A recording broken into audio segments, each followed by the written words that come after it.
போன வீடியோவில் விடுதலை போராட்டத்தில் தமிழ்நாட்டின் பங்கு அப்படின்ற டாப்பிக்கோட இன்ட்ரோ அண்ட் சென்னை வாசிகள் சங்கம், இந்திய தேசிய காங்கிரஸ், அதில் தமிழ்நாட்டோட பங்கு அண்ட் தேசியவாத இயக்கங்கள் இதை பற்றியெல்லாம் பார்த்தோம். இதில் அதோட தொடர்ச்சியை பற்றி பார்க்கலாம். அதுக்கு முன்னாடி இந்த சேனலை நீங்கள் இன்னும் சப்ஸ்கிரைப் பண்ணலன்னா சப்ஸ்கிரைப் பண்ணிக்கோங்க.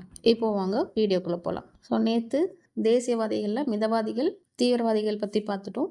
இன்றைக்கி தமிழ்நாட்டு புரட்சிகர தேசியவாதிகள், அதாவது பயங்கரவாதிகள் பற்றி பார்க்கலாம். இவங்கள பயங்கரவாதிகள் அப்படின்னு அழைப்பாங்க. இவங்க பார்த்தோன்னா வெடிகுண்டு தத்துவத்தை ஃபாலோ பண்ணுவாங்க. சுதேசி இயக்க தலைவர்களை கைது செஞ்சு அவங்கள சிறையில் அடிச்சுட்டு தலைவர் இல்லாத சூழ்நிலை உருவாகும் போது இளைஞர்கள் பார்த்திங்கன்னா இந்த புரட்சிகர பாதையை நோக்கி செயல்பட ஆரம்பிக்கிறாங்க.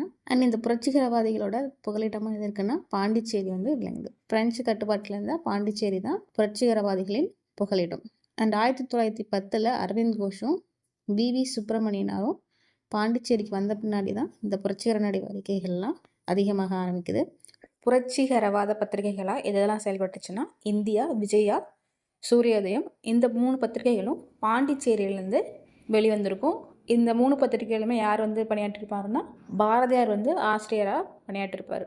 பயங்கரவாதிகளுக்கான பயிற்சி லண்டனில், இந்தியா ஹவுஸ்லேயும் பாரிஸ்லேயும் வழங்கப்பட்டிருக்கும். இதில் முக்கியமானவங்களாம் யார் யாருன்னா வ.வே. சுப்பிரமணிய ஐயர், டி.எஸ்.எஸ். ராஜன், எம்.பி.டி. ஆச்சாரியா. இவங்கெல்லாம் பார்த்தீங்கன்னா தங்களுடைய புரட்சிகரவாத நூல்களையும் தங்களுடைய பத்திரிகைகளையும் பாண்டிச்சேரியிலேருந்து சென்னைக்கு விநியோகம் பண்ணியிருப்பாங்க. ஓகேவா? ஸோ இந்த பயங்கரவாதிகளில் முக்கியமானவர்களாக ஒருத்தர் தான் வ.வே. சுப்பிரமணியம் ஐயர். அவரை பற்றி பார்க்கலாம். இவர் பார்த்தோன்னா பாரிஸ்டர், அதாவது அட்வொகேட் படிக்கிறதுக்காக லண்டன் போயிருப்பார். அப்போது 1905 லண்டன் இந்திய ஹவுஸ் ஆரம்பிச்சிருப்பாங்க. அதில் பயங்கரவாதியாக பயிற்சி எடுத்திருப்பார். தியாக பலிக்கு ஆயத்தமாகுங்கள், பாரத மாதா அழைக்கின்றார், 1857 திரும்புகிறது இப்படின்னு வாசகம் கொண்ட துண்டு பிரசுரத்தையும் புத்தகங்கள் இருக்கிற ஒரு பெட்டியையும் பாண்டிச்சேரிக்கு அனுப்பியிருப்பார். எப்போ லண்டனில் இருக்கும் போது பாண்டிச்சேரிக்கு துண்டு பிரசுரத்தையும் அதோட சேர்த்து புத்தகங்களையும் சேர்த்து பாண்டிச்சேரிக்கு அனுப்பிச்சிருப்பார். ஓகேவா? அண்ட் இவர் வீர சவாக்கரோட 1857 முதல் இந்திய சுதந்திர போர் புத்தகத்தை மராத்தியிலேருந்து ஆங்கிலத்துக்கு மொழிபெயர்ப்பு பண்ணியிருப்பார். அது மட்டும் இல்லாமல் பிரிட்டிஷ் அரசாங்கம் இந்த புத்தகத்துக்கு தடை வச்சுருப்பாங்க. அந்த தடையையும் மீறி உலகத்தோட பல பகுதிகளுக்கும் இந்த புத்தகத்தை அனுப்புகிறாரு. அது மட்டும் இல்லாமல் ரஷ்யாவுக்கு போய் வெடிகுண்டு பயிற்சியும் எடுத்துகிட்டு 1910 புதுவை, அதாவது பாண்டிச்சேரிக்கு வராரு. வந்துட்டு பாண்டிச்சேரியில் தர்மாலயம் அப்படின்ற தீவிரவாத பயிற்சி நிலையத்தையும் ஆரம்பிக்கிறாரு. இதில் தான் வாஞ்சிநாதனுக்கு பிரவுனிங் துப்பாக்கியில் சுடுறதுக்கு பயிற்சி அடிச்சிருப்பாங்க. இந்த வாஞ்சிநாதன் தான் பின்னால் ராபர்ட் ஆஷை கொலை பண்ணியிருப்பார். அதை பற்றி பின்னாடி பார்க்கலாம். அண்டு சேரன் மாதவியில் பிரத்துவாஜ ஆசிரமத்தையும் ஆரம்பிச்சிருப்பார். இந்த ஆசிரமம் பின்னால் பெரியாரால் பிரச்சனைக்கு உள்ளாகும். அண்ட் இவரோட வெளியிட்ட பத்திரிகை என்னென்னா பாலபாரதம் அப்படின்ற ஆங்கில பத்திரிகையை பாண்டிச்சேரியிலேருந்து வெளியிடுவார். இதுதான் வ.வே. சுப்பிரமணிய ஐயர் பற்றிய தகவல். இவர் பார்த்தோன்னா லண்டனுக்கு படிக்கிறதுக்கு போயிருப்பார். அங்கே போய் லண்டன் இந்தியா ஹவுஸில் பயங்கரவாதியாக பயிற்சி எடுத்துகிட்டு திரும்பவும் ரஷ்யா போய் வெடிகுண்டு பயிற்சி எடுத்துகிட்டு 1910 புதுவைக்கு வருவார். புதுவைக்கு பாண்டிச்சேரியில் தர்மாலயம் அப்படின்ற தீவிரவாத பயிற்சி ஆரம்பித்து வாஞ்சிநாதனுக்கு பிரவுனிங் துப்பாக்கியில் சுடுறதுக்கு பயிற்சி கொடுப்பார். ஓகேவா? அப்புறம் சேரன் மாதேவி ஆசிரமத்தையும் நடத்திருப்பார். அண்ட் வீர சவாக்கரோட முதல் இந்திய சுதந்திர போர் புத்தகத்தை மராத்தியிலேருந்து ஆங்கிலத்துக்கு மொழிபெயர்ப்பு பண்ணி உலகத்தோட எல்லா பகுதிகளுக்கும் அமைச்சிருப்பார். அண்ட் இவரோட பத்திரிக்கை பாலபாரதம். அடுத்த முக்கியமான பயங்கரவாதி நீலகண்ட பிரம்மச்சாரி. இவர் பார்த்தோன்னா 1910 ஏப்ரல் 10 பாரத மாதா சங்கம் அப்படின்ற அமைப்பை பாண்டிச்சேரியில் ஆரம்பிச்சிருப்பார். இந்த சங்கத்தை சேர்ந்த உறுப்பினர்கள் எல்லாம் காலி இருக்காங்களே அபத்திரகாளி, அவங்க முன்னாடி தங்களோட ஆள்காட்டி விரலை அறுத்து உறுதிமொழி எடுத்துப்பாங்க. அண்ட் இந்த நீலகண்ட பிரம்மச்சாரி அவர்கள் தான் தமிழ்நாடு புரட்சிகரவாதிகளோட தலைவர். அண்ட் இவரை ஆஷ் கொலையில் இவருக்கு பங்கு இருக்குன்னு சொல்லி குற்றம் சாட்டி 7 வருஷம் சிறையில் போட்டிருப்பாங்க. ஸோ 7 வருஷம் ஜெயில் தண்டனை முடிச்சு வெளில வந்துட்டு முன்னாடி ஒரு கம்யூனிஸ்டாக இவர் மாறியிருப்பார். அண்ட் அது மட்டும் இல்லாமல் வங்க போராட்டத்தில் ஈடுபட்டு 1922 10 ஆண்டுகள் சிறை தண்டனை அமைச்சிருப்பார். அதுக்கப்புறம் கர்நாடகா நந்திமலையில் ஒரு ஆசிரமத்தையும் நிறுவியிருப்பார். இவரோட பத்திரிகை என்னென்னா சூரியோதயம். இதுவும் பாண்டிச்சேரியிலேருந்து வெளிவந்த பத்திரிகை. புரட்சிகரவாதிகளோட குரலாக அந்த பத்திரிகை தான் இந்த சூரியோதயம். ஸோ நீலகண்ட பிரம்மச்சாரி பொறுத்த வரைக்கும் பாரத மாதா சங்கத்தை ஆரம்பிச்சிருப்பார். தமிழ்நாடு புரட்சிகரவாதிகள் தலைவர் யார்னா நீலகண்ட பிரம்மச்சாரி. ஸோ வாஞ்சிநாதன் கொண்ட ஆஷ் கொலையில் சம்மந்தம் இருக்கிறதா சொல்லி 7 ஆண்டு ஜெயிலில் போட்டிருப்பாங்க. ஜெயிலேருந்து வெளியே வந்தோடனே இவர் கம்யூனிஸ்டாக மாறியிருப்பார். அப்புறம் வங்க போராட்டம் ஈடுபட்டு 10 வருஷம் ஜெயிலுக்கு போயிருப்பார். தென் அதுக்கப்புறமா கர்நாடகாவில் நந்திமலையில் ஒரு ஆசிரமமும் ஏற்படுத்தியிருப்பார். இவருடைய பத்திரிகை சூரியோதயம். அடுத்து வாஞ்சிநாதன், இவருடைய இயற்பெயர் என்னன்னா சங்கரன். 1880 பிறந்திருப்பாரு. அண்ட் அதே திருவிதாங்கூரில் புனலூர் அப்படின்ற இடத்துல வனத்துறை காவலராக பணியில் இருந்திருப்பார். ஓகேவா? ஸோ இதில் இருக்கார், வனத்துறையில் வந்து இருக்கார். ஜூன் 17, 1911 மணியாச்சி ரயில் சந்திப்பில் மாவட்ட ஆட்சியரான ராபர்ட் W.D. ஆஷை சுட்டு கொண்டுட்டு தன்னையும் சுட்டு தற்கொலை பண்ணியிருப்பார். ஸோ அதுக்கப்புறம் ஒரு சட்டப்பையில் பார்த்தோன்னா ஒரு கடிதம் இருக்கும். அந்த கடிதத்தில் என்ன எழுதியிருக்குன்னா, இந்தியாவுக்கு வர அரசர் 5ஆம் சார்ஜை கொல்வதற்கான ஒத்திகை தான் இந்த திருநெல்வேலி ஆட்சியரான ராபர்ட் ஆஷோட கொலை அப்படின்னு கடிதமும் இருக்கும். ஸோ இதுக்காக ஜெயிலுக்கு போனவங்க தான் யார் அப்படின்னா நீலகண்ட பிரம்மச்சாரியும் வாவே சுப்பிரமணியம் ஐயரும். ஸோ அவர் தான் வாஞ்சிநாதனை பற்றி ஒரே ஒரு பாயிண்ட் தான் ஞாபகம் வச்சுக்கணும். ஜூன் 17, 1911 ராபர்ட் ஆஷை மணியாச்சி ரயில் நிலையத்தில் வந்து கொண்டிருப்பார். இது வந்து சென்னைக்கு வர அரசர் 5ஆம் சார்ஜை கொள்வதற்கான ஒத்திகை. இதில் பார்த்தோன்னா இந்த டேட் வந்து அடிக்கடி கேட்டிருக்காங்க. ஸோ அதை நல்லா படித்து வச்சுக்குவாங்க. அடுத்து டாக்டர் செம்பகராமன், எம்டன் செம்பகராமன், அவரை பற்றி தான் பார்க்க போகிறோம். இவர் பார்த்தோன்னா திருவாங்கூரில் கன்னியாகுமரியில் பிறக்கிறாரு. முதல் உலக போகிறப்ப ஜெர்மனிக்கு போய் கெய்சர் மன்னர்கிட்ட பேச்சுவார்த்தை நடத்தி அவருடைய ஆதரவையும் பெறாரு. அது மட்டும் இல்லாமல் அவர்கிட்ட வந்து எம்டன் அப்படின்ற போர்க்கப்பலை வாங்கிட்டு சென்னைக்கு வராரு. சென்னைக்கு வந்து 1914 அந்த கப்பல்லேருந்து சென்னை உயர் நீதிமன்றத்தை டார்கெட் பண்ணி குண்டும் வீசுறாரு. ஓகேவா? அதனால தான் அவர் என்னென்னு சொல்கிறோம், எம்டன் செம்பகராமன் அப்படின்னு சொல்கிறோம். ஓகேவா? அண்ட் அது மட்டும் இல்லாமல் ஆப்கானிஸ்தானில் வெளிநாடு வாழ் இந்திய அரசாங்கம் அப்படின்ற ஒரு தற்காலிக அரசாங்கத்தை பார்த்தோன்னா அமைச்சிருப்பாங்க. அதில் வெளியுறவுத்துறை அமைச்சர், அதாவது அயலுறவுத்துறை அமைச்சராக வந்திருக்காரு. அண்ட் ரஷ்யா போய் லெனினை சந்தித்து அவருடைய ஆதரவையும் பெறாரு. ஸோ ஜெர்மனில் கெய்சர் மன்னர் ஆதரவையும் பெறாரு, லெனினோட ஆதரவையும் பெறாரு. அண்ட் 1931 பார்த்தோன்னா இந்திய தேசிய இராணுவத்தை சேர்ந்த லட்சுமிபாய் அவர்களை வந்து கல்யாணம் பண்ணிக்கிறார். பாரத மாதா வாலிப சங்கம் அப்படின்ற ஒரு சங்கத்தை வந்து தோற்றுவிக்கிறாரு. இவருடைய பத்திரிகை வந்து என்னென்னா ப்ரோ இந்தியா. ஸோ செண்பகராமனை பொறுத்த வரைக்கும் இம்பார்ட்டன்ட் பாயிண்ட், எம்டன்ன்ற போர் கப்பலை வாங்கிட்டு வந்து சென்னை உயர்நீதிமன்றத்தில் 1914 குண்டு வீசி பண்ணுறாரு. ஆப்கானிஸ்தானில் தற்காலிக இந்திய அரசில் வெளியுறவுத்துறை அமைச்சராக இருக்கார். அண்ட் இவர் ஆரம்பித்த தங்கம் பாரத மாதா வாலிபர் சங்கம். இவருடைய பத்திரிகை ப்ரோ இந்தியா. இந்த பாயிண்ட்லாம் நல்லா ஞாபகம் வச்சுக்கோங்க. அடுத்து மாடசாமி. இவர் பார்த்தீங்கன்னா ஒட்டப்பிடாரத்தை வந்து சேர்ந்தவர் தான் மாடசாமி. வஉசியோட வழக்கரம், அதாவது ரைட் யார் அப்படின்னா மாடசாமி அப்படி தான். ஸோ வஉசியும் ஒட்டப்பிடாரத்தை வந்து சேர்ந்தவர் தான். ஓகேவா? இவரும் சுதேசி கிளர்ச்சியில் ஈடுபட்டிருப்பார். ஆஷ் கொலைக்கு பின்னாடி நிறைய தலைவர்கள் வந்து கைது பண்ணியிருப்பாங்க. ஆனால் இவர் வந்து தலைமறைவாகியிருப்பார். இவர் தலைமறைவானதுக்கப்புறம் இவருடைய சொத்துக்கள்லாம் பிரிட்டிஷ் அரசால் பறிமுதல் பண்ணப்பட்டிருக்கும். அதுக்கப்புறம் பார்த்தோன்னா பாண்டிச்சேரி சிங்கப்பூர் வழியாக ஜெர்மன் தப்பிச்சிட்டாரு அப்படின்ற ஒரு தகவலம் வந்து இருக்குது. இவர் ரொம்ப இம்பார்ட்டன்ட் இல்லை, தெரிஞ்சு வச்சுக்கோங்க. அடுத்து ஆச்சாரியா. இவருடைய முழு பேர் என்னென்னா மண்டயம் பிதிபாதி திருமலாச்சாரியா, அதாவது MBT ஆச்சாரியா அப்படின்னு சொல்லுவாங்க. ஸோ லண்டனோட இந்திய விடுதலை, அதாவது இந்தியா ஹவுஸில் தங்கி வாவேசு TSS ராஜன் ஆகியோடு சேர்ந்து பயங்கரவாத பரீட்சையில் ஈடுபட்டவங்கள இவரும் ஒருத்தர். அது மட்டும் இல்லாமல் தூத்துக்குடி குருநாத ஐயர், செண்பகராமன் அண்ட் ஆச்சாரியா இவங்க 3 பேர் சேர்ந்து பெர்லின் முகாம் புரட்சியாளர்களையும் பயிற்சி எடுத்து அங்கேயும் பிரபலமாக இருந்திருப்பாங்க. ஸோ இவரை பொறுத்த வரைக்கும் ஒன்றும் இல்லை, வெளிநாட்டில் பயங்கரவாத பயிற்சியில் ஈடுபட்டவரில் இவரும் ஒருத்தர். அடுத்து குருநாத ஐயர், தூத்துக்குடியை வந்து சேர்ந்தவர். போலீஸில் தலைமை காவலராக இருந்தவர் தான் இந்த குருநாத ஐயர். வஉசியோட சுதேசி இயக்கத்தில் ஈடுபட்டதுக்கு அப்புறம் தன்னுடைய வேலையை தொடர்ந்து சுதந்திர போராட்டத்தில் வந்து ஈடுபட்டிருப்பார். அண்ட் வஉசி கைதுக்கு அப்புறம் நெல்லையில் போராட்டம் நடந்திருக்கும். அதில் வந்து பார்த்தோன்னா போலீஸ் ஸ்டேஷன் தான் தீ வச்சுருப்பாங்க. ஸோ அதில் வந்து தீ வச்ச காரணத்துக்காக இவரையும் வந்து கைது பண்ணியிருப்பாங்க. இதெல்லாம் சும்மா தெரிஞ்சு வச்சுக்கோங்க. இந்த மாடசாமி, ஆச்சாரியா, குருநாத ஐயர்லாம் பற்றி. முக்கியமானவங்க யார் அப்படின்னா செண்பகராமன், வாஞ்சிநாதன், நீலகண்ட பிரம்மச்சாரி, அப்புறம் வாவே சுப்பிரமணிய ஐயர். ஸோ இதோட பயங்கரவாதிகள் டாபிக் வந்து முடிஞ்சது.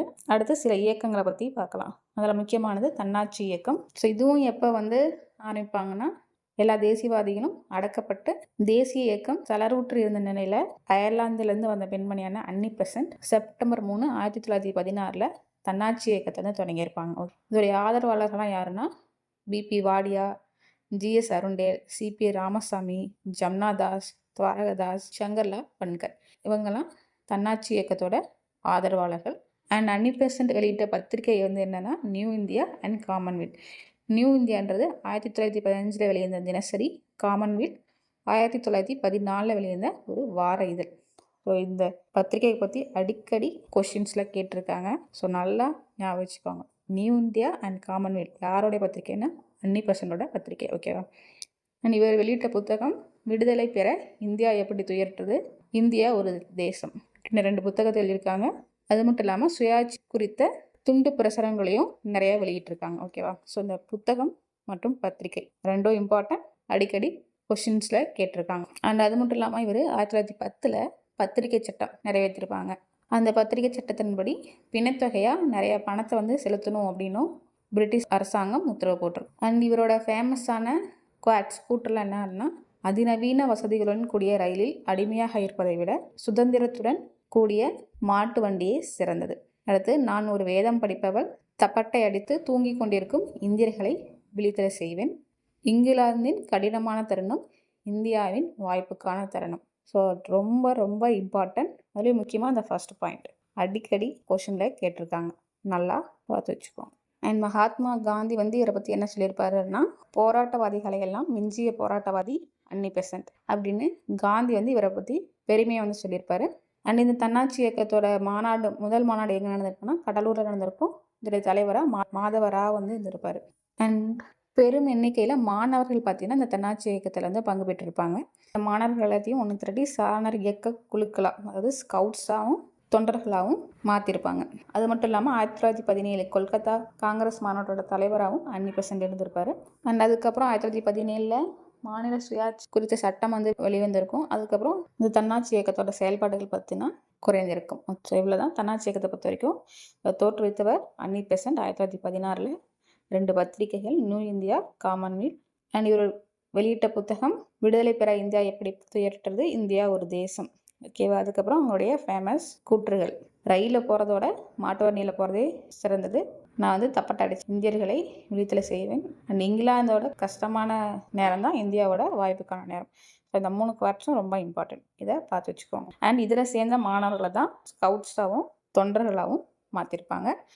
காங்கிரஸ் மாநாட்டோட முதல் பெண் தலைவர் யாருன்னா அன்னி பெசன்ட் 1917. அடுத்து ரவுலட் சட்டம். ஸோ முதல் உலகப் போரோட முடிவுக்கு அப்புறம் ஏதாவது மாற்றம் வரும் அப்படின்னு தேசியவாதிகள் நினச்சிருந்த தருணத்தில் பிரிட்டிஷ் அரசாங்கம் ரவுலட் சட்டம் அப்படின்ற ஒரு கொடூரமான சட்டத்தை போட்டிருப்பாங்க. அதோடைய தலைவராக யார் இருந்திருப்பாருன்னா சர் சிட்னி ரவுலட் இருந்திருப்பார். அதனால தான் என்னன்னு சொல்கிறோன்னா ரவுலட் சட்டம். பட் இதோட உண்மையான பேர் என்னென்னா குழப்பவாத மற்றும் புரட்சிகர குற்ற தடுப்பு சட்டம். 1919 வெளிவந்தது. இந்த சட்டத்தின்படி யாரை வேணாலும் எப்போ வேணாலும் பிடிவாரண்டே இல்லாமல் அரெஸ்ட் பண்ணி விசாரணை இல்லாமல் ஜெயிலில் அடைக்கலாம். இதுதான் இந்த ரவுலட் சட்டம். இதை பார்த்தீங்கன்னா இந்தியாவில் இருந்த தலைவர்கள் எல்லாருமே எதிர்த்திருப்பாங்க. அதில் முக்கியமானவர் தான் காந்தி. ரவுலட் சத்தியாகிரகத்தையே ஆரம்பிச்சிருப்பார். எப்போன்னா 1919 மார்ச் 18 இந்த ரவுலட் சத்தியாகிரகம் ஆரம்பிச்சிருக்கும். ஸோ இந்த சமயத்தில் பார்த்தோன்னா காந்தி சென்னை மாகாணத்தில் தான் இருந்திருப்பார். மார்ச் 18 1919 மெரினா கடற்கரையில் அவர் ஒரு உரையாற்றிருப்பார். ஸோ அவரோட வழிகாட்டுதல் பேரில் ஏப்ரல் 6 1919 சென்னையில் கடையெடுப்பு மற்றும் வேலை நிறுத்த போராட்டங்கள்லாம் நடைபெற்றிருக்கும். அந்த நாளை பார்த்தோன்னா துக்க தினமாக அனுசரித்து மெரினா கடற்கரையில் உண்ணாவிரதம் மற்றும் பிரார்த்தனைகளும் நடந்திருக்கும். ஸோ இந்த சட்டத்தை என்னன்னு சொல்லுவோம்னா கருப்பு சட்டம் அப்படின்னு சொல்லுவோம். அது மட்டும் இல்லாமல் சென்னை சத்தியாகிரக சபை அப்படின்ற ஒரு சபையை நிறுவி இதில் ராஜாஜி, கஸ்தூரி ரங்கர், எஸ் சத்யமூர்த்தி, ஜார்ஜ் ஜோசப் இவங்கெல்லாம் ஒரு கூட்டத்தை நடத்தி அதில் உரையும் ஆற்றிருப்பாங்க. அண்ட் திருவிக்கா, எஸ்.பி.பி. வாடியா, வ.உ.சின்னா தொழிலாளர் கூட்டத்தில் உரையாற்றுவாங்க.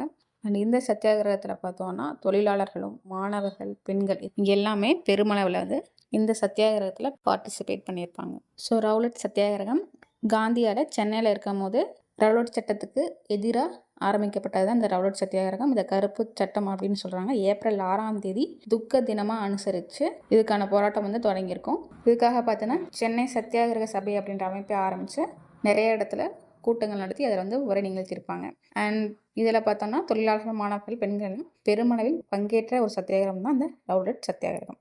அடுத்து கிலாபத் இயக்கம். முதல் உலக போருக்கு அப்புறமா துருக்கியோட காலிஃபா இருப்பாங்க இல்லையா, ஸோ முஸ்லீம்களோட தலைவர் தான் அந்த காலிஃபா. இவங்களை ரொம்பவே அவமரியாதையாக பிரிட்டிஷ் அரசாங்கம் நடத்தியிருக்கும். அது மட்டும் இல்லாமல் அவரை பதவியிலேருந்தும் ரிமூவ் பண்ணியிருப்பாங்க. ஸோ அந்த காலிஃபா பதவியை மீட்கிறதுக்காக உருவாக்கப்பட்டது தான் இந்த கிலாபத் இயக்கம்.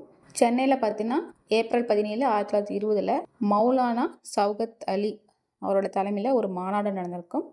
இந்த நாளை பார்த்தோம் அப்படின்னா கிலாபத் நாளாக கடைபிடிச்சிருப்பாங்க. இது ஏப்ரல் 17 கிலாபத் நாளாக கடைபிடிக்கப்பட்டிருக்கும். அண்ட் இந்த கிலாபத் நடவடிக்கையோட முக்கிய தலங்கள்லாம் எதுனா ஈரோடு, வாணியம்பாடி. அவ்வளோதான், இதில் வேறு ஒன்றும் இல்லை. ஸோ முக்கிய தலங்கள் எதுனா ஈரோடு, வாணியம்பாடி. இதுக்கான மாநாடு சௌகத் அலி தலைமையில் சென்னையில் நடந்திருக்கும். ஸோ இந்த 2 பாயிண்ட்டையும் நல்லா ஞாபகம் வச்சு. அடுத்து ஜார்ஜ் ஜோசப் அவர்கள். ஸோ ரோசாப்புதுரை அப்படின்னு மக்களோட பாசமாக அழைக்கப்பட்ட ஜார்ஜ் ஜோசப். இவர் பார்த்தீங்கன்னா கேரளாவில் செங்கனூரில் தான் பிறந்திருப்பார். இருந்தாலும் மதுரையில் வாழ்கிறது தான் இவருக்கு ரொம்ப வந்து பிடிச்சிருக்கும். ஓகேவா. இவர் வந்து ஒரு அட்வொகேட், வழக்கறிஞராக தன்னுடைய பணியை வந்து தொடர்ந்திருப்பார். மதுரை தொழிலாளர் சங்கம் அப்படின்ற சங்கத்தை ஆரம்பித்து ஆர்வி மில் தொழிலாளர்களுக்கு உதவியும் பண்ணியிருப்பார். இதன் மூலமாக அவங்களுக்கு ஊதிய உயர்வும் வேலை நேரமும் குறைக்கப்பட்டிருக்கும். எப்படி சுப்பிரமணிய சிவாவும் பாவேசுவும் பவள நூற்பாலை போராட்டத்தில் ஈடுபட்டு திருநெல்வேலியில் இருந்தவங்களுக்கு ஊதிய உயர்வு வாங்கி தந்தாங்களோ அதேமாரி வேறு ஆர்வி மில் தொழிலாளர்களுக்கு மதுரையில் ஊதிய உயர்வையும் வேலை நேரத்தையும் குறைக்கிறதுக்கு ஏற்பாடு பண்ணுறாரு. அண்ட் குற்றப்பரம்பரை சட்டம் நீக்க பாடுபட்டவர் தான் இந்த ஜார்ஜ். அதாவது ட்ரைப்ஸ் இருக்காங்க இல்லையா, மலைவாழ் மக்கள், அவங்களுக்கு எதிராக குற்றப்பரம்பரை சட்டத்தை வந்து ஆங்கில அரசாங்கம் வந்து கொண்டாந்துருக்கும். அதுக்கு அகெயின்ஸ்டாக பாடுபட்டவர் தான் அந்த ஜார்ஜ் ஜோசப். இந்த சட்டம் பார்த்தீங்கன்னா இண்டிபெண்டன்ஸ்க்கு அப்புறம், சுதந்திர போராட்டத்துக்கு அப்புறம் தான் இந்த குற்றப்பரம்பரை சட்டத்தையே நீக்கியிருப்பாங்க. அண்ட் சென்னையில் காந்தி ஆரம்பித்த ரவுலட் சத்தியாகிரகத்தை இவர் மதுரையில் தலைமையேற்று நடத்தியிருப்பார். மதுரையில் ரவுலட் சத்தியாகிரகத்தை தலைமையேற்று நடத்தியவர் யாருன்னா ஜார்ஜ் ஜோசப். காந்தியோட சீடர் யங் இந்தியா பத்திரிகையில் பணியும் ஆட்டியிருக்காரு. ஸோ யங் இந்தியான்றது காந்தியோட பத்திரிக்கை, அதில் இவர் வந்து பணியாற்றிருப்பார். காமராசர் மேலே பார்த்தோன்னா விருதுநகரில் ஒரு வெடிகுண்டு வழக்கு போட்டிருப்பாங்க. அதில் வாதாடி காமராசரை வெளியிலையும் கொண்டு வந்திருப்பார். அதனால் காமராசர் வந்து இவர் என்னன்னு சொல்லியிருப்பாருன்னா, ஜார்ஜும் அவருடைய மனைவியான சூசையும் எனக்கு அப்பா அம்மா மாதிரி, தாய் தந்தை மாதிரி அப்படின்னு சொல்லியிருப்பார். ஓகேவா. இதுதான் ஜார்ஜ் ஜோசப். ஸோ இதில் முக்கியமான பாயிண்ட் என்னென்னா, இவர் வந்து ரோசாப்பூத்துறை அப்படின்னு மதுரை மக்களால் பாசமாக அழைக்கப்பட்டார். ஆர்வி மில் போராட்டத்தில் ஈடுபட்டிருப்பார். குற்றப்பரம்பரை சட்டம், அப்புறம் மதுரை ரவுலட் சத்தியாகிரகத்தில் ஈடுபட்டிருப்பார். காமராஜோட விருதுநகர் வழக்கில் வாதாடி அவரை வெளியில் கொண்டு வந்திருப்பார். ஓகேவா. இதெல்லாம் இம்பார்ட்டன்ட் பாயிண்ட்ஸ். அடுத்து ஒத்துழையாமை இயக்கம். 1920 காந்தியால் துவக்கப்பட்டதான் அந்த ஒத்துழையாமை இயக்கம். இதுக்கான ஒப்புதல் வந்து யார் கொடுத்துருப்பாங்கன்னா, நாக்பூர் காங்கிரஸ் மாநாட்டில் ஒத்துழையாமை இயக்கத்துக்கான ஒப்புதல் வந்து கொடுக்கப்பட்டிருக்கும். இதோட தலைவராக வந்து யார் இருந்திருப்பாங்கன்னா, நம்ம சேலத்தை சார்ந்த விஜயராகவாச்சாரியர் தான் இந்த காங்கிரஸ் மாநாட்டோட தலைவராக இருப்பார். அண்ட் சேலத்தை வந்து என்னன்னு சொல்லுவோம்னா தென்னாட்டு பூனா அப்படின்னு சொல்லுவாங்க. அதாவது தீவிரவாதிகள் காலத்தில் சுதேச கருத்துக்களை பரப்புற இடமா எது இருந்துச்சுன்னா சேலம் வந்து செயல்பட்டிருக்கும். ஓகேவா. அண்ட் விஜயராகவாச்சாரியை பொறுத்த வரைக்கும் முதல் காங்கிரஸ் மாநாட்டோட தலைவராக இருந்த முதல் தமிழர், தென்னாட்டு தீவிரவாத தந்தையாக விஜயராகவாச்சாரி வந்து போற்றப்படுறாரு. அண்ட் தமிழ்நாட்டு தலைவர்களில் முதல்ல சிறைக்கு போனவர் யார் அப்படின்னா சேலம் விஜயராகவாச்சாரியார் அவர்கள். அண்ட் இந்த ஒத்துழையாமை இயக்கத்துக்கு தமிழ்நாட்டில் ராஜாஜியும் ஈவே ராமசாமியும் தலைமையேற்று நடத்தியிருப்பாங்க. ராஜாஜி பார்த்தோன்னா யாகூப் ஹசன் அப்படின்றவரோட சேர்ந்து தீவிரமாக இந்த ஒத்துழையாமை இயக்கத்தை கொண்டுட்டு போயிருப்பாரு. அதனாலேயே இந்து முஸ்லீம் ஒற்றுமை பார்த்தோன்னா இந்த ஒத்துழையாமை இயக்கத்தில் அதிகமாக வந்து இருந்திருக்கும். யாகூப் ஹசன் அப்படின்றவர் யாருன்னா முஸ்லீம் லீக்கோட சென்னை கிளையை நிறுவியவர் தான் இந்த யாகூப் ஹசன். இந்த இயக்கத்தப்ப பொதுக்கூட்டங்களை ஒழுங்குபடுத்தி அதை வழிநடத்துறதுக்கும் துண்டு பிரசுரங்களை கொடுக்கறதுக்கும் கொடியை வந்து ஏந்தி செல்றதுக்கும் காங்கிரஸ் தொண்டர்கள் அணி அப்படின்ற ஒரு அணியை வந்து உருவாக்கியிருப்பாங்க. பின்னால் இந்த அணி தான் கள்ளுக்கடை மறியலையும் முக்கிய பங்கு வந்து வகிச்சிருப்பாங்க. அண்ட் தஞ்சாவூரில் பார்த்தோன்னா வரிகொடா இயக்கம் வந்து ஒத்துழையாமை இயக்கத்தோட ஒரு பகுதியாக நடத்தப்பட்டிருக்கும். சட்டமன்றம், நீதிமன்றம், பள்ளிகள்லாம் புறக்கணிச்சிருப்பாங்க. அந்நிய பொருட்களும் புறக்கணிக்கப்பட்டிருக்கும். தொழிலாளர்கள் வந்து தன்னுடைய வேலை நிறுத்தம் வந்து அதிகமாக பண்ணது இந்த ஒத்துழையாமை இயக்கத்துக்கு தான். ஜனவரி 13, 1922 வேல்ஸ் இளவரசர் வந்து இந்தியாவுக்கு வந்துருப்பாரு. அவருடைய வருகை வந்து புறக்கணிக்கப்பட்டிருக்கும். அண்ட் இந்த போராட்டத்தில் காவல்துறையோட அடக்குமுறையில் 2 பேர் வந்து கொலை பண்ணப்பட்டிருப்பாங்க. தென் 1922 பிப்ரவரி 5 சௌரி சௌரா அப்படின்ற இடத்துல 22 காவலர்கள் இந்த போராட்டத்தோட ஒரு பகுதியாக கொலை பண்ணப்பட்டிருப்பாங்க. அதாவது காவல் நிலையத்துக்கு தீ வச்சு 22 பேர் வந்து செத்து போயிருப்பாங்க. அதனால் காந்தி வந்து இந்த ஒத்துழையாமை இயக்கத்தை நிறுத்தியிருப்பார். அதுக்கப்புறம் காந்தியை பிடிச்சி என்ன பண்ணிடுவாங்க, ஜெயிலில் போட்டிருப்பாங்க. ஓகேவா. ஸோ ஒத்துழையாமை இயக்கத்தை பொறுத்த வரைக்கும் 1920 காந்தியால் தொடங்கப்பட்டது. நாக்பூர் காங்கிரஸ் மாநாட்டில் இதுக்கான ஒப்புதல் அளிக்கப்பட்டிருக்கும். அதோட தலைவராக சேலம் விஜயராகவாச்சாரியர் வந்து இருந்திருப்பார். தமிழ்நாட்டில் ராஜாஜியும் ஈவேராவும் இதுக்கு தலைமையேற்று நடத்தியிருப்பாங்க. அண்ட் இந்து முஸ்லீம் ஒற்றுமை இந்த ஒத்துழையாமை இயக்கத்தில் அதிகமாக இருக்கும். கள்ளுக்கடை மறியலும் வரிகடா இயக்கமும் இதோடைய ஒரு பார்ட் ஆஃப் இருந்திருக்கும். ஓகேவா. அண்ட் ராஜாஜி, சுப்பிரமணிய சாஸ்திரி, ஈவேராவும் கைது பண்ணப்பட்டிருப்பாங்க. சௌரி சௌரா நிகழ்ச்சிக்கு அப்புறமா இந்த ஒத்துழையாமை இயக்கத்தை காந்தி வந்து திடீர்னு ஸ்டாப் பண்ணிடுவார். அதனால் காந்தியை பிடிச்சி ஜெயிலில் போட்டுருவாங்க. அடுத்து சுயராஜ்ய கட்சி ஆரம்பித்தவங்க ஏன்னா சிஆர் தாஸும் மோதிலால் நேரு 2 பேரும் சேர்ந்து ஜனவரி 1, 1923 வந்து ஆரம்பிச்சிருப்பாங்க. இவங்க பார்த்தீங்கன்னா காங்கிரஸ்குள்ளேயே மாற்றத்தை விரும்புவோர். இது ஏன் ஆரம்பிக்கப்பட்டோம்னா, காந்தியை பிடிச்சி ஜெயிலில் போட்டதுனால காங்கிரஸ் வந்து 2 பிளவாக பிளந்திருக்கும். ஒன்று மாற்றத்தை விரும்புவோர், இன்னொன்று மாற்றத்தை விரும்பாதவர். மாற்றத்தை விரும்பாதவங்க நாங்கள் சட்டமன்றத்துக்குள்ளே நுழைய மாட்டோம் அப்படின்னு சொல்லியிருப்பாங்க. ஆனால் அந்த மாற்றத்தை விரும்புவோர் வந்து பார்த்தோன்னா சட்டமன்றத்தை போய் அதன் மூலமாக விடுதலை போராட்டத்தில் ஈடுபடணும் அப்படின்னு சொன்னீங்கன்னா அந்த மாற்றத்தை விரும்புவோம். ஸோ இவங்களால் ஆரம்பிக்கப்பட்டது தான் இந்த சுயராஜ்ய கட்சி. இந்தியாவில் சி.ஆர். தாஸும் மோதிலால் நேரும் ஆரம்பிச்சிருப்பாங்க. தமிழ்நாட்டில் எஸ். சீனிவாசனாரும் எஸ். சத்யமூர்த்தி எஸ்.எஸ். ஸோ 2 பேரும் தலைமை வந்து வகிச்சிருப்பாங்க. இவங்க தேர்தலை போட்டிட்டு 1926 சென்னை தேர்தலை வெற்றியும் பெற்றிருப்பாங்க. ஆனால் ஆட்சி அமைக்கலை. அதுக்கு பதிலாக சுயேட்சை வேட்பாளரான பி. சுப்பராயனுக்கு ஆதரவு அளிக்கலாம்னு சொல்லி பி. சுப்பராயனை முதலமைச்சராக ஆக்கியிருப்பாங்க. சுப்பராயன்றவர் ஒரு சுயேட்சை வேட்பாளர். ஓகே, அதுக்கப்புறம் பார்த்தோன்னா 1925 சி.ஆர். தாஸ் வந்து இறந்துருப்பாரு. அதுக்கப்புறம் இந்த சுயேட்சை கட்சி வலுவிழந்திருக்கும். அண்ட் 1930 நடைபெற்ற தேர்தலை போட்டி போட்டிருக்க மாட்டாங்க. அதனால் நீதி கட்சி வின் பண்ணி 1937 வரைக்கும் நீதி கட்சி பார்த்தோன்னா ஆட்சியில் வந்து இருந்திருப்பாங்க.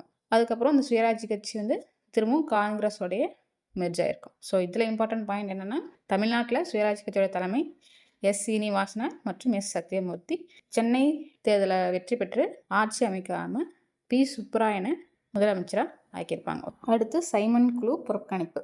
ஸோ 1927 இந்திய சட்டப்பூர்வ ஆணையம் அப்படின்ற ஒரு ஆணையத்தை அமைச்சு 1919 ஏற்றப்பட்ட சட்டத்தோட செயல்பாடுகளை பரிசீலனை பண்ணுங்க அப்படின்னு இந்த ஆணையத்தை அமைச்சிருப்பாங்க. ஸோ 1919 ஏற்றப்பட்ட சட்டத்தை பரிசீலனை செய்யறதுக்காக 1927 இந்திய சட்டப்பூர்வ ஆணையம் அப்படின்ற ஆணையத்தை வந்து நியமிச்சிருப்பாங்க. இதோடைய தலைவராக யார் இருப்பாருன்னா சர் ஜான் சைமன் இருப்பார். இதில் மொத்தம் 7 பேர். இந்த 7 பேரில் ஒருத்தவங்க கூட இந்தியர்கள் வந்து கிடையாது. அதனால் என்ன பண்ணுவாங்க, காங்கிரஸ் வந்து எதிர்ப்பு தெரிவிக்கும். சென்னையில் எஸ். சத்யமூர்த்தி தலைமையில் பார்த்தோம்னா சைமன் குழு புறக்கணிப்பு போராட்டம் வந்து நடந்திருக்கும். அண்ட் February 18, 1929 அந்த சைமன் குழு பார்த்தோம்னா சென்னைக்கு வந்திருப்பாங்க. அப்போ அவங்க வரப்போ கருப்பு கொடி காட்டி அவங்களுக்கு எதிரான போராட்டத்தை வந்து நடத்திருப்பாங்க. ஓகேவா? ஸோ சைமன் குழு பொறுத்த வரைக்கும் தமிழ்நாட்டில் இது தலைமை வகித்தவர் சத்யமூர்த்தி. அவங்க சென்னை வரும்போது அவங்களுக்கு எதிராக கருப்பு கொடி காட்டி போராட்டம் பண்ணுவாங்க. அடுத்து நீல் சிலை போராட்டம். இது எப்போ நடந்திருக்குன்னா 1927 நடந்திருக்கும். ஜேம்ஸ் நீல் அப்படின்றவர் யாருன்னா மதராஸ் துப்பாக்கி ஏந்திய காவல்படையை சேர்ந்தவர் தான் இந்த ஜேம்ஸ் நீல்ஸ். இவர் என்ன பண்ணியிருப்பாங்கன்னா 1857 கட்சியப்போ கான்பூர் படுகொலை அப்படின்ற நிகழ்வு வந்து நடந்திருக்கும். அதில் பிரிட்டிஷ் அதாவது ஆங்கில பெண்களும் குழந்தைங்களும் நிறைய பேர் வந்து கொல்லப்பட்டிருப்பாங்க. அதுக்கு பழி தீர்க்கறதுக்காக இந்தியர்கிட்ட நீல் ரொம்ப கொடூரமாக நடந்துட்டு இருப்பார். நிறைய இந்திய வீரர்களையும் கொலை பண்ணியிருப்பார். ஸோ இவரோட செயலை பாராட்டுறதுக்காக சென்னை மவுண்ட் ரோட்டில் பிரிட்டிஷ்காரங்க ஒரு சிலையை வந்து வச்சுருப்பாங்க. ஸோ இந்த சிலை வந்து இந்தியர்களை வந்து அவமதிக்கிற விதமாக இருக்குது, அதனால் அந்த சிலையை அகற்றணும் அப்படின்னு ஒரு போராட்டம் நடந்திருக்கும். அந்த போராட்டத்துக்கு தலைமையாக யார் இருந்திருப்பாருன்னா எஸ்.என். சோமயாஜுலு. ஸோ திருநெல்வேலியை சேர்ந்த எஸ்.என். சோமயாஜுலு தலைமையில் நீல் சிலை அகற்றும் போராட்டம் வந்து நடந்திருக்கும். இதுக்கு காந்தியடிகள் ஆதரவு தெரிவிச்சிருப்பார். ஓகேவா? அதுக்கப்புறம் பார்த்தோன்னா 1937 10 வருஷம் கழிச்சு 1937 ராஜாஜி சிஎம் ஆகும்போது அந்த நீல் சிலை அகற்றப்பட்டு சென்னை மியூசியத்தில் வந்து வச்சுருப்பாங்க. ஓகேவா? இதுதான் நீல் சிலை போராட்டம். 1927 எஸ்.என். சோமயாஜுலு தலைமையில் நடந்தது. இதுக்கு காந்தி வந்து ஆதரவு தெரிவிச்சிருப்பாரு. 1937 இந்த சிலையை ராஜாஜி வந்து சென்னை அருங்காட்சியகத்தில் மாற்றி வச்சிருப்பார். ஸோ இதுதான் நீல் சிலை போராட்டம். அடுத்து பூரண சத்தியாகிரகம். இது பார்த்தோன்னா 1927 சென்னையில் ஒரு காங்கிரஸ் மாநாடு நடக்கும். அதில் பார்த்தோன்னா முழுமையான சுதந்திரம் தான் தனது இலக்கு அப்படின்னு காங்கிரஸ் வந்து அறிவிப்பு வந்து வெளியிட்டிருப்பாங்க.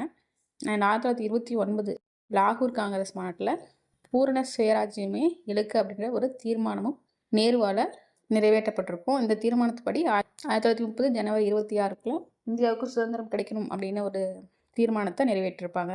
ஆனால் பிரிட்டிஷ் அரசாங்கம் எந்த விதமான நடவடிக்கையும் எடுத்திருக்காது. அதனால் ஜனவரி 26, 1930 ராவி நதிக்கரையில் இந்திய தேசிய கொடியை நேரு வந்து ஜவஹர்லால் நேரு ஏற்றி சுயராஜ்ய நாளை வந்து கொண்டாடிப்பார். இதுதான் பூரண சுவராஜ்யம். இந்த ஜனவரி 26 தான் நம்ம குடியரசு தினமாக கொண்டாடுறோம். ஸோ இதில் இம்பார்ட்டன்ட் இந்த லாகூர் மாநாட்டில் எடுக்கப்பட்ட தீர்மானம் அண்ட் ராவி நதிக்கரையில் நேரு கொடியேற்றினது. ஓகேவா? அடுத்து உப்பு சத்தியாகிரகம் 1930 வந்து ஆரம்பிச்சிருக்கோம். 1930 மார்ச் 12 காந்தி உப்பு சத்தியாகிரகத்தை ஆரம்பித்து குஜராத்லேருந்து தண்டி யாத்திரையை வந்து தொடங்கியிருப்பார். அண்ட் தமிழ்நாட்டில் பார்த்தோம்னா ஏப்ரல் 13 ஏப்ரல் 28 வரைக்கும் தமிழ்நாட்டில் இந்த உப்பு சத்தியாகிரகம் நடக்கும். இதுக்கு தமிழ்நாட்டில் உப்பு சத்தியாகிரகத்துக்கான தலைமையார்னா ராஜாஜி ராஜகோபாலாச்சாரி அவர்கள். இவர் வந்து திருச்சியிலேருந்து வேதாரண்யம் வரைக்கும் உப்பு சத்தியாகிரகத்துக்கு நடைபயணம் வந்து மேற்கொண்டிருப்பாரு. இதில் மொத்தம் 1000 பேர் வந்து நாங்களும் வரோம் அப்படின்னு முன்னாடி வந்திருப்பாங்க. இந்த 1000 பேர்த்துலேருந்து 100 பேர் மட்டும் திருச்சியிலேருந்து வேதாரண்யம் போகிறதுக்கு தேர்ந்தெடுக்கப்பட்டு அணிவகுப்பு வந்து நடந்திருக்கும். அண்ட் வேதாரண்யம் போய் ராஜாஜி தலைமையில் 12 பேர் மட்டும் உப்பு சட்டத்தை மீறி உப்பை வந்து கையில் எடுத்திருப்பாங்க. இதனால் இந்த 12 பேரும் காவல்துறையோட கைது பண்ணப்பட்டிருப்பாங்க. அதில் இருந்த ஒரு பெண்ணு தான் ருக்மணி லட்சுமிபதி அவர்கள். முதல்ல கைது செய்யப்பட்டு அபராதமும் செலுத்திய முதல் பெண் யாருன்னா ருக்மணி லட்சுமிபதி. ஸோ இந்த கொஸ்டின் அடிக்கடி கேட்டிருக்காங்க, வெரி வெரி இம்பார்ட்டன்ட். முதல்ல கைது செய்யப்பட்டு அபராதமும் செலுத்திய பெண்மணி யாருன்னா ருக்மணி லட்சுமிபதி. அண்ட் இந்த போராட்டத்தப்போ நாமக்கல் கவிஞர் ராமலிங்கர் வந்து கத்தியின்றி ரத்தமின்றி யுத்தம் ஒன்று வருகுது அப்படின்ற ஒரு ஃபேமஸான பாட்டையை வந்து எழுதியிருப்பார். உப்பு சத்தியாகிரகம் பொறுத்த வரைக்கும் நிறைய இடத்துல நடக்கும். அதில் பார்த்தோன்னா டி பிரகாசம், கே நாகேஸ்வர ராவ் 2 பேரும் சென்னை உதயவனத்தில் சத்தியாகிரக முகாம் வந்து நடத்தியிருப்பாங்க. அதுக்காக 2 பேரும் கைது செய்யப்பட்டிருப்பாங்க. அதனால் அங்கே இருக்க மக்கள்லாம் கடையடைப்பு போராட்டத்தில் ஈடுபட்டிருப்பாங்க. அண்ட் ஏப்ரல் 27 திருவல்லிக்கேணி காவல்துறையோட ஏற்பட்ட மோதலில் 3 பேர் உயிரிழக்கவும் செஞ்சுருப்பாங்க. அண்ட் ஜனவரி 26, 1932 ஆர்யா என்கிற பாஷ்யம் பார்த்தோன்னா புனித ஜார்ஜ் கோட்டையில் கொடியை வந்து ஏற்றிருப்பார். ஓகேவா? எப்போ உப்பு சத்தியாகிரகம் அப்போ. அண்ட் சத்தியமூர்த்தி பொறுத்த வரைக்கும் அந்நிய துணியில் விற்பனை செய்கிறாங்க இல்லையா, அதுக்கு முன்னாடி மறியல் பண்ணியிருப்பார். அண்ட் நிறைய ஊர்வலங்களும் திட்டமிடப்பட்டிருக்கும், துண்டு பிரசுரங்களையும் விநியோகம் பண்ணியிருப்பார். இதுதான் உப்பு சத்தியாகிரகம். ஸோ இதில் இம்பார்ட்டன்ட் பாயிண்ட் எதுனா, இது வந்து ராஜாஜி தலைமையில் நடக்கும். திருச்சியிலேருந்து வேதாரண்யம் வரைக்கும் 12 பேர் வந்து வேதாரண்யத்தில் வந்து உப்பு சட்டத்தை மீறுவாங்க. அதில் கைது செய்யப்பட்ட பெண்மணி தான் ருக்மணி லட்சுமிபதி. அண்ட் இதுக்காக நாமக்கல் கவிஞர் ஒரு பாட்டும் எழுதியிருப்பார். ஸோ இதான் இம்பார்ட்டன்ட் பாயிண்ட்ஸ், இதை மட்டும் ஞாபகம் வச்சுக்கோங்க. அடுத்து வெள்ளையனே வெளியேறு இயக்கம். ஸோ கிரிப்ஸ் குழுவோட தோல்வி, போர்க்கால பற்றாக்குறை, அதுக்கப்புறம் ஏற்பட்ட வெளியேற்றனாலையும் மக்கள் மத்தியில் பிரிட்டிஷ் பற்றி அதிருப்தியான சூழ்நிலை வந்து நிலவிட்டு இருந்திருக்கும். இந்த சூழ்நிலை தான் ஆகஸ்ட் 8, 1942 வெள்ளையனே வெளியேறு தீர்மானம் வந்து நிறைவேற்றப்பட்டு காந்தி வந்து அதை லான்ச் பண்ணியிருப்பார். அண்ட் இந்த தீர்மானத்தில் செய் அல்லது செத்து மடி அப்படின்ற ஒரு ஃபேமஸான வாக்கியத்தையும் சொல்லியிருப்பார். ஸோ இது வரைக்கும் அகிம்சை வழியில் போயிட்டு இருந்தவர் அவங்க தொல்லை பொறுக்க முடியாமல் செய் அல்லது செத்துமடி அப்படின்னு சொல்லிட்டு போராட்டத்தை வந்து லான்ச் பண்ணிடுறேன். இந்த வெள்ளையனே வெளியேறு இயக்கம் லான்ச் பண்ண உடனே அடுத்த நாளே ஒட்டுமொத்த காங்கிரஸ் தலைவர்களும் ஒரே நாளில் கைது பண்ணி சிறையில் அடைச்சிருப்பாங்க. ஒவ்வொரு ரயில் வண்டியாக போய் லிஸ்ட்டை வச்சு ஒவ்வொரு தலைவர்களாக அரெஸ்ட் பண்ணிட்டு இருப்பாங்க. அந்த நிலைமையில தான் பாம்பேலேருந்து காமராஜர் வந்து தமிழ்நாட்டுக்கு வந்துட்டு இருந்திருப்பார். ஸோ இதை முன்னாடியே தெரிஞ்சுக்கிட்டவர் அவர் இறங்க வேண்டிய இடத்துல இறங்காமல் பாதி வழியில் அரக்கோணத்தில் இறங்கி தப்பிச்சு இந்த இயக்கத்தை தமிழ்நாட்டில் வந்து காமராஜர் வந்து பரப்பியிருப்பார். அதுக்கப்புறம் அவரையும் வந்து அரெஸ்ட் பண்ணியிருப்பாங்க. அண்ட் ராஜாஜியும் சத்தியமூர்த்தியும் துண்டு பிரசுரங்களை மக்களுக்கு கொடுத்துட்டு இருந்தப்போ கைது பண்ணியிருப்பாங்க. அண்ட் சமூகத்தில் இருக்க எல்லா பிரிவினரும் இந்த போராட்டத்தில் பங்கேற்றிருப்பாங்க. ஒவ்வொரு இடத்துலையும் ஒவ்வொரு மாதிரியான போராட்டங்கள் வந்து நடந்திருக்கும். வேலூர், பணப்பாக்கம் இந்த ஏரியாவில் பார்த்தோம்னா தந்தி, அப்புறம் தொலைபேசி கம்பெனிகள்லாம் வெட்டி விட்டுருப்பாங்க. பொதுக்கூட்டங்களுக்கு தீ வந்து வைக்கப்பட்டிருக்கும். அண்ட் சூலூரில் விமான நிலையத்து மேலே தாக்குதல் நடந்திருக்கும். கோயம்புத்தூரில் ரயில்களை வந்து தடமுறையில் செஞ்சுருப்பாங்க. அண்ட் மதுரையில் காங்கிரஸ் தொண்டர்கள் பார்த்தீங்கன்னா இராணுவத்துக்கூடயே சண்டை போட்டிருப்பாங்க. ராஜபாளையம், காரைக்குடி, தேவக்கோட்டை பகுதிகளில் காவல்துறை துப்பாக்கி சூட் நடத்தி போராட்டக்காரர்களை அடக்கியிருப்பாங்க. இதோட விளைவா பெரும் எண்ணிக்கையில் ஆண்களும் பெண்களும் நேதாஜியோட இந்திய தேசிய இராணுவத்தில் சேர ஆரம்பிக்கிறாங்க. தென் அதுக்கப்புறம் பிப்ரவரி 1946 ராயல் இந்திய கப்பற்படை புரட்சியில் இறங்கியிருப்பாங்க. தென் இங்கிலாந்தில் வந்து லேபர் பார்ட்டி தொழிலாளர் கட்சி வந்து ஆட்சி அமைச்சிருப்பாங்க அட்லி தலைமையில். ஓகேவா? அவங்க வந்தோடனே ஆகஸ்ட் 5, 1947 இந்தியாவிற்கு சுதந்திரம் வழங்கப்பட்டு விட்டது. ஸோ இப்போ 1852 ஆரம்பித்து 47 வரைக்கும் நடந்த முக்கியமான நிகழ்வுகள்லாம் பார்த்துட்டோம். அடுத்து இந்த விடுதலை போராட்டத்தில் ஈடுபட்ட தமிழர்கள் யார் அப்படிங்கிறத பற்றியும் பார்த்துடலாம். ஃபர்ஸ்ட்டு சத்தியமூர்த்தி, தீரர் வெளிநாட்டு வேந்தர் அப்படின்ற பட்டப்பெயரால் அழைக்கப்படுபவர். இவர் பார்த்தோன்னா ஆகஸ்ட் 19, 1887 சென்னை திருமயத்தில் பிறக்கிறாரு. இவர் ஒரு வழக்கறிஞர். காமராசரின் அரசியல் குரு யாருன்னா சத்தியமூர்த்தி அவர்கள் தான். அதுக்கப்புறம் 1919 மாண்டேகு செம்ஸ்போர் சீர்திருத்தம் மற்றும் ரவுலட் சட்டத்தை எதிர்ப்பதற்கான ஒரு கூட்டுக்குழுவை வந்து அமைச்சிருப்பாங்க. அந்த கூட்டுக்குழுவில் சத்தியமூர்த்தியும் ஒரு உறுப்பினராக வந்து இருந்திருப்பார். அண்ட் தமிழ்நாட்டில் சைமன் குழு எதிர்ப்பு பிரச்சாரத்தோட தலைவராக யார் இருந்திருப்பாருன்னா சத்தியமூர்த்தி தான் இருந்திருப்பார். 1930 ராஜாஜிக்கு அப்புறம் காங்கிரஸோட தலைவராக பொறுப்பேற்றிருப்பார். 1939 சென்னை மேயராக பதவி வச்சிருப்பார். அப்போ பார்த்தோன்னா குடிநீர் பஞ்சம் வந்து சென்னையில் அதிகமாக இருந்திருக்கும். அதுக்காக சென்னைக்கு மேற்கே 50 கிலோமீட்டர் தூரத்தில் பூண்டி குடிநீர் தேக்கம் அப்படின்ற நீர் தேக்கத்தை வந்து உருவாக்கியிருப்பார். இதுக்கு பார்த்தோன்னா சத்தியமூர்த்தி சாகர் அப்படின்னு வந்து பேரை வச்சுருப்பாங்க. இதை பார்த்தோன்னா இந்த கன்ஸ்ட்ரக்ஷனாக முடிஞ்சு பின்னால் காமராசர் தான் திறந்து வச்சு இதுக்கு சத்தியமூர்த்தி சாகர் அப்படின்ற பேரையும் வந்து வச்சிருப்பார். ஓகேவா. அண்ட் தமிழ்நாட்டோட காங்கிரஸ் கமிட்டி தலைமையகத்துக்கு சத்தியமூர்த்தி பவன் அப்படின்னு இவரோட பேரையும் வச்சுருப்பாங்க. ஓகேவா.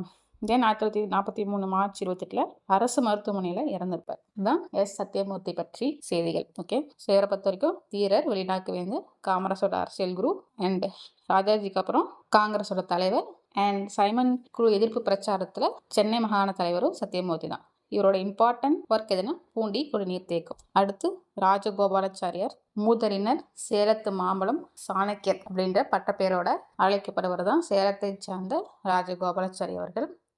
ஒரு பார்த்தோன்னா டிசம்பர் 10, 1878 துரப்பள்ளி அப்படின்ற இடத்துல பிறந்திருப்பார். சேலத்தில் வழக்கறிஞராக 1898 பணியாற்றிருப்பார். அண்ட் 1906 கல்கத்தா மாநாட்டிலையும் 1907 சூரத் மாநாட்டிலையும் பங்கேற்றிருப்பார். சூரத் மாநாட்டுக்கு அப்புறம் காந்தியோட தீவிர ஆதரவாளராக மாறியிருப்பார். அண்ட் 1918 சேலம் நகராட்சியோட தலைவர் வந்து இவர் தான்.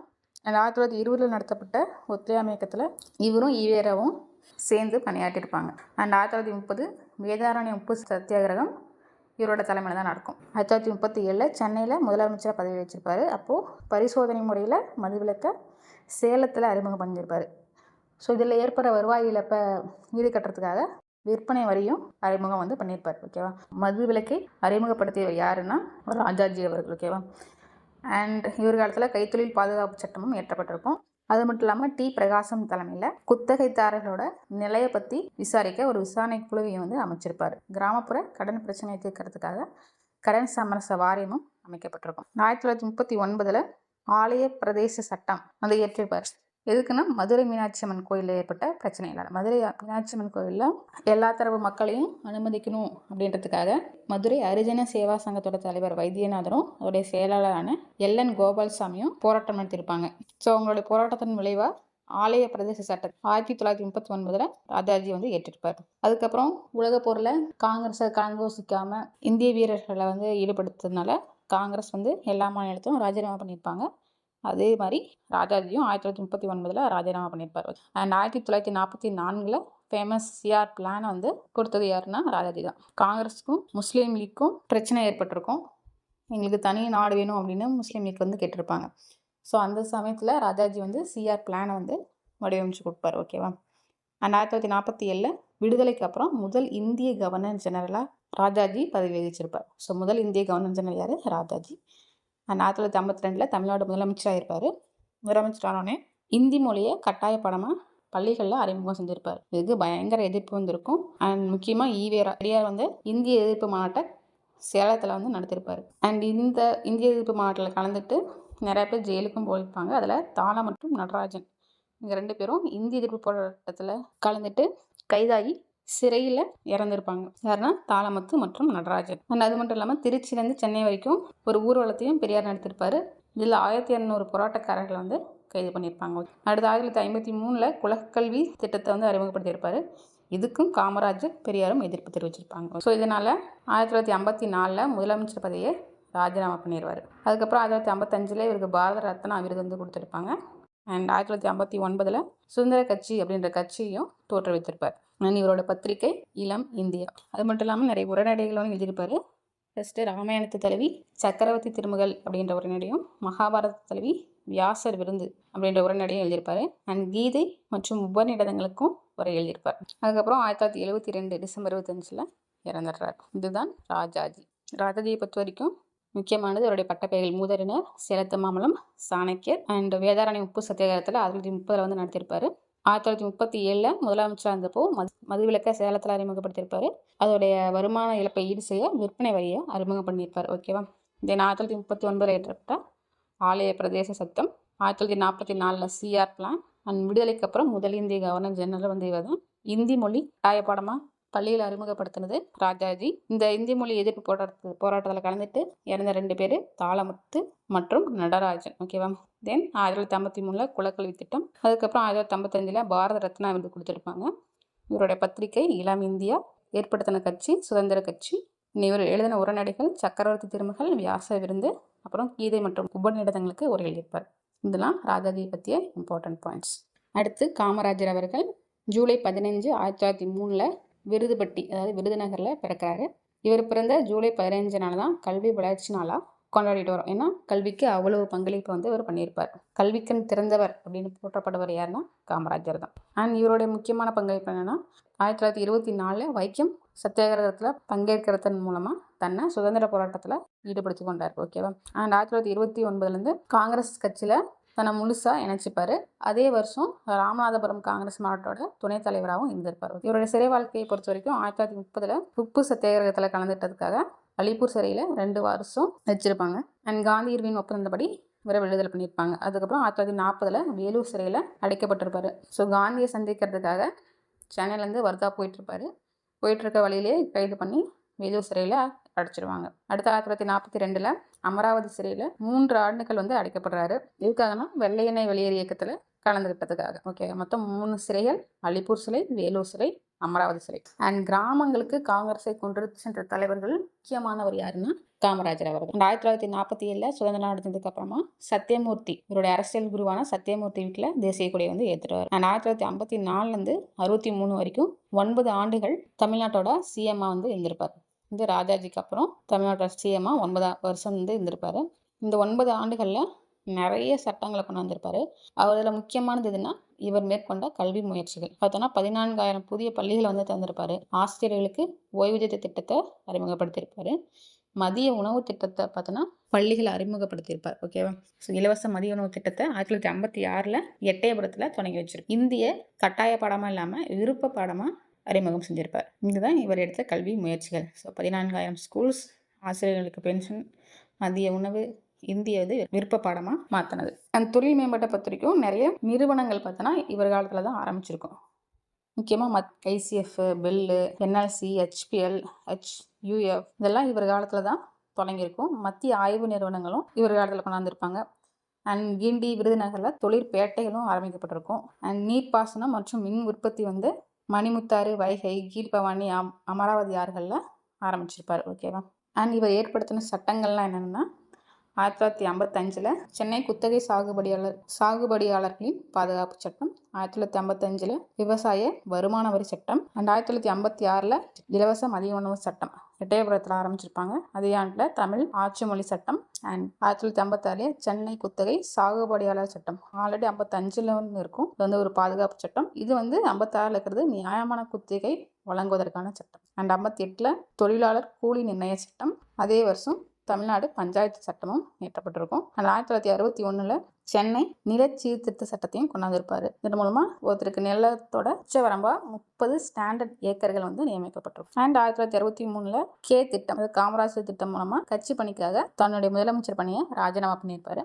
அதே வருஷம் 1963 புவனேஸ்வர் காங்கிரஸ் மாநாட்டோட தலைவராகவும் இருந்திருப்பார். ஓகேவா. அண்ட் இவருடைய பட்ட பெயர்லாம் என்னென்னா ஃபர்ஸ்ட் கிங் மேக்கர், அரசை உருவாக்குபவர் அப்படின்னு அழைக்கப்படுறாரு. ஏன்னா 1964 லால் பகதூர் சாஸ்திரியும் அவர் இறந்ததுக்கப்புறம் 1966 இந்திரா காந்தி அப்படின்னு 2 பிரதமர்களை உருவாக்கியிருப்பார். அண்ட் கர்ம வீரர், கருப்பு காந்தி, கல்விக்கண் திறந்தவர், ஏழை பங்காளர் போன்ற பட்டங்களை கொண்டும் அழைக்கப்படுறாரு. ஈவேரை பார்த்தோன்னா இவரை பச்சை தமிழன் அப்படின்னும் சொல்லியிருப்பார். ஓகேவா. And October 2 1975 இறந்திருப்பார். இதுதான் காமராஜர் வரலாறை பற்றிய குறிப்பு.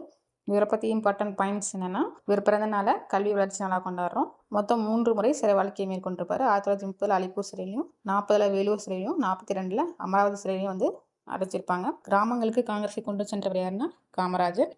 சுதந்திரத்துக்கு அப்புறம் சத்தியமூர்த்தி வீட்டில் தேசிய கொடியை வந்து ஏற்றிருப்பார். அதுக்கப்புறம் 9 ஆண்டுகள் முதலமைச்சராக பணியாற்றிருப்பார். அந்த 9 வருஷத்துலையும் கல்விக்காகவும் தொழில் மேம்பாட்டுக்காகவும் நிறைய சட்டங்களை கொண்டு வந்து தமிழ்நாடு முன்னேற்ற பாதையில் போவதற்கான வழிகளை வகுத்தவர் இவர் தான். ஓகேவா. கே பிளான் படி 1963 ராஜினாமாவும் செஞ்சிருப்பார். அப்புறம் இவருக்கு வழங்கப்பட்ட பட்டங்கள். ஸோ இதெல்லாம் ஞாபகம் வச்சுக்கோங்க. ஓகேவா. அடுத்து திருப்பூர் குமரன்.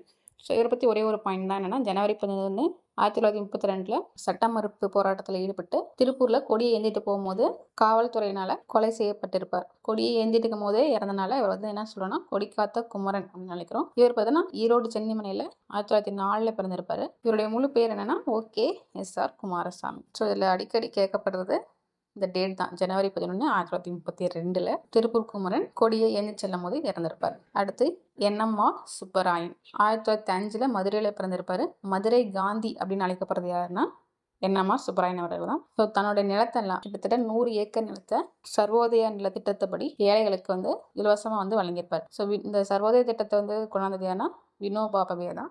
ஜமீன்தார்கள் பார்த்தோன்னா தங்களுடைய நிலத்துல கொஞ்சம் பகுதியை ஏழைகளுக்கும் கொடுக்கணும் அப்படின்னு இந்த திட்டத்தை வந்து வினோபா பாவே கொண்டாந்துருப்பாரு.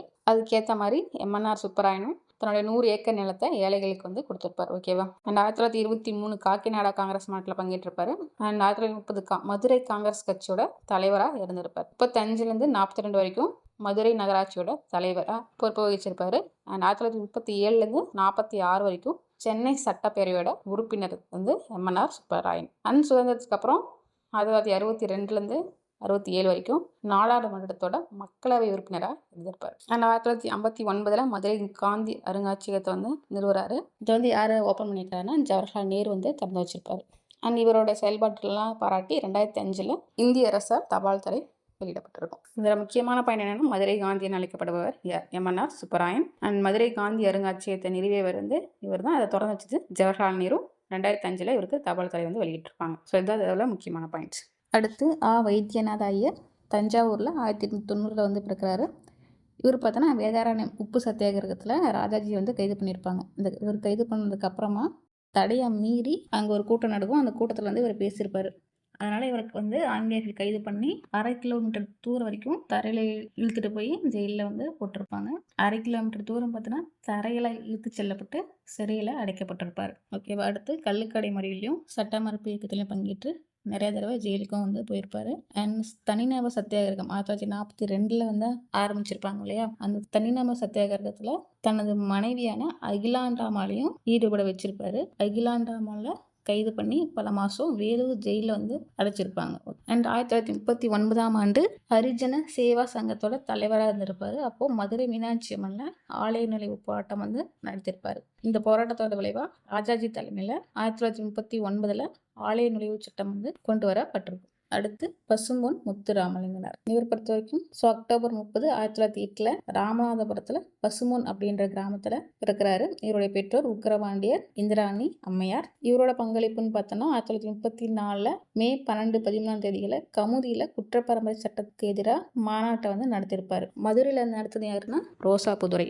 இந்த குற்றப்பரம்பரை சட்டத்தை பொறுத்தவரைனா சுதந்திரத்துக்கு அப்புறம் 1948 இந்த சட்டத்தை வந்து நீக்கியிருப்பாங்க. அண்ட் 1936 காமராஜர் வந்து விருதுநகரில் போட்டியிடுறதுக்காக முன் வந்திருப்பாரு. அப்போ பார்த்தோன்னா நகராட்சிக்கு யார் வழி சேர்த்துறாங்களோ அவங்க தான் தேர்தலில் போட்டியிட முடியும் அப்படின்ற ஒரு விதிமுறையை விதிச்சிருப்பாங்க. அதனால இவர் என்ன பண்ணுவார்னா ஒரு ஆட்டுக்குட்டியை வாங்கி அதை காமராஜர் பேரில் வரியை கட்டி அவரை தேர்தலில் போட்டிட்டு வெற்றிபெற செஞ்சிருப்பாரு. அண்ட் 1938 மதுரையில் 23 தொழிலாளர் சங்கங்களோட தலைவராக இருந்திருப்பாரு. மதுரை நூற்பு ஆலை தொழிலாளர்களோட உரிமைக்காக தோழர் ப. ஜீவானந்தத்தோட சேர்ந்து போராட்டம் நடத்தியிருப்பாரு. இதுக்காக 7 மாதங்கள், அதாவது 7 திங்கள் சிறையும் சென்றிருப்பார். அண்ட் 1939 திருச்சுழியில இருந்து 2 அர்ச்சகர்களை வர வச்சு மதுரை ஆலய நுழைவு போராட்டத்தையும் வெற்றிகரமாக நடத்தி முடிச்சிருப்பாரு. அண்ட் விவசாயிகளின் துயரை போக்குறதுக்காக ஜமீன் விவசாயிகள் சங்கத்தையும் ஆரம்பிச்சிருப்பாரு. அண்ட் தனக்கு சொந்தமாக இருந்த 32 சிற்றூர்கள், 32 ஊரில் இருந்த விளைநிலங்களை குத்தகையே இல்லாமல் அங்கே உழுந்துட்டு இருந்தவங்களுக்கு பங்கிட்டு கொடுத்துருப்பாரு. அண்ட் பாரத மாதா கூட்டுறவு பண்டகச்சாலை ஏற்படுத்தி விவசாயிகளோட விளைபொருட்களுக்கு சரியான விலை கொடுக்கவும் பாடுபட்டிருப்பார். உழவர்களோட நலனுக்காக ராஜ்யபாலத்தில் ஒரு மிகப்பெரிய மாநாட்டை நடத்தியிருப்பாரு. அண்ட் பெண் தொழிலாளர்களுக்கு மகப்பேறு காலத்தில் ஊதியத்துடன் கூடிய விடுப்பு வேணும் அப்படின்னு போராடினவர் யாருன்னா பசும்பொன் முத்துராமலிங்கர் தான். ஸோ மெட்டர்னிட்டி லீவ் வேணும் அப்படின்னு கேட்டவர் யார்? இவர் தான். ஸோ வாய்ப்பூட்டு சட்டம் மூலமாக ஆங்கில அரசாங்கம் இவர் மேடைகளை பேசக்கூடாது அப்படின்னு தடை வச்சிருக்கும். அதே வட இந்தியாவில் பார்த்தோன்னா திலகருக்கு வந்து இந்த தடையை போட்டிருப்பாங்க. தென்னிந்தியாவில் வாய்ப்பூட்டு சட்டம் போடப்பட்ட தலைவர் யாருன்னா பசும்பொன் முத்துராமலிங்கனார். இவரோட அரசியல் குரு யாருன்னா நேதாஜி சுபாஷ் சந்திர போஸ். அண்ட் இவரோட அழைப்பை ஏற்று நேதாஜி 1939 செப்டம்பர் 6 மதுரைக்கும் வந்திருப்பாரு. அண்ட் விடுதலைக்கு அப்புறம் நேதாஜி அப்படின்ற ஒரு வார இதழையும் பசும்பொன்னார் வந்து நடத்தியிருப்பார். முதல்ல சாயல்குடி அப்படின்ற இடத்துல விவேகானந்தனின் பெருமை அப்படின்ற தலைப்புல 3 மணி நேரம் பேசியிருப்பாரு. அறிஞர் அண்ணா பார்த்தோன்னா இதை பற்றி என்ன சொல்லியிருப்பாருன்னா அவர் பேச தொடங்கினதுமே சிங்கத்தின் முழக்கம் போலவே இருந்துச்சு அப்படின்னு வந்து சொல்லியிருப்பார். ஓகேவா. அண்ட் ராஜாஜி என்ன சொல்லியிருப்பாருன்னா உள்ளத்தால் எதிலும் பற்றற்று உண்மையென பட்டதை மறைக்காமல் அப்படியே பேசிவிடுவது அவர் வழக்கம் அப்படின்னு ராஜாஜி சொல்லியிருப்பாரு. திருவிக்கா பார்த்தோன்னா அவரை தேசியம் காத்த செம்மல் அப்படின்ற பட்ட பேரை கொடுத்துருப்பாரு. அண்ட் பெரியார் சுத்த தியாகி அப்படின்னு இவர் வந்து அழைச்சிருப்பார். அண்ட் 1936 சுதந்திரத்துக்கு அப்புறம் 1955 2 முறை பர்மாவுக்கு போயிருப்பாரு. அப்போ பார்த்தோம்னா அங்கே இருக்க புத்த பிட்சுகளுக்கு பெண்கள் தன்னுடைய நடைபாதையை விரித்து அவங்களுக்கு வரவேற்பு கொடுக்கறது வழக்கம். அந்த வரவேற்பை வந்து பசுமன்னாருக்கும் கொடுக்கறதுக்கு அங்கே இருக்க பெண்கள் வந்து சம்மந்தம் வச்சுருப்பாங்க. ஆனால் இவர் பார்த்தோன்னா வந்து பெண்களை இழிவுபடுத்துவதா இருக்குது அப்படின்னு சொல்லி அந்த வரவேற்பை மறுத்திருப்பார். அடுத்து 1937 சட்டமன்ற தேர்தலில் ராமநாதபுர அரசு சண்முக ராஜேஸ்வர சேதுபதியை எதிர்த்து போட்டிட்டு வெற்றி பெற்றிருப்பாரு. 1952 சட்டமன்ற தேர்தலையும் வெற்றி பெற்றிருப்பாரு. 1957 நாடாளுமன்ற தேர்தலில் வெற்றி பெற்றிருப்பாரு. 1962 பார்த்தோன்னா அவருக்கு உடம்பு சரியாமல் போயிருக்கும். அப்பயும் பிரச்சாரம் மேற்கொள்ள முடியாத நிலைமையிலும் போட்டி போட்டு வின் பண்ணியிருப்பாரு. And October 30, 1963 இறந்துறாரு. அதுக்கப்புறமா 1995 இந்திய அரசு இவர் பேரில் ஒரு தபால் தலை வெளியிடுது. ஸோ அவ்வளோதான் விடுதலை போராட்டத்தில் தமிழகத்தின் பங்கு. இந்த டாப்பிக்கை நம்ம முடிச்சிட்டோம். அண்ட் இதுக்கான PDF பார்த்தோன்னா டிஸ்கிரிப்ஷன்லையும் கமெண்ட் பாக்ஸ்லையும் கொடுத்துருக்கேன். வேணுன்றவங்க டவுன்லோட் பண்ணிக்கோங்க. And it's payable 20 rupees. And என்னுடைய டீச்சிங் ஏதாவது மாற்றணும் அப்படின்னா மறக்காமல் கமெண்ட் பாக்ஸில் கமெண்ட் பண்ணுங்கள். நான் மாற்றிக்க முயற்சி பண்ணுறேன். அண்ட் இந்த வீடியோ உங்களுக்கு பிடிச்சிருந்தேன்னா மறக்காமல் ஷேர் அண்ட் சப்ஸ்கிரைப் பண்ணுங்கள். தேங்க்யூ.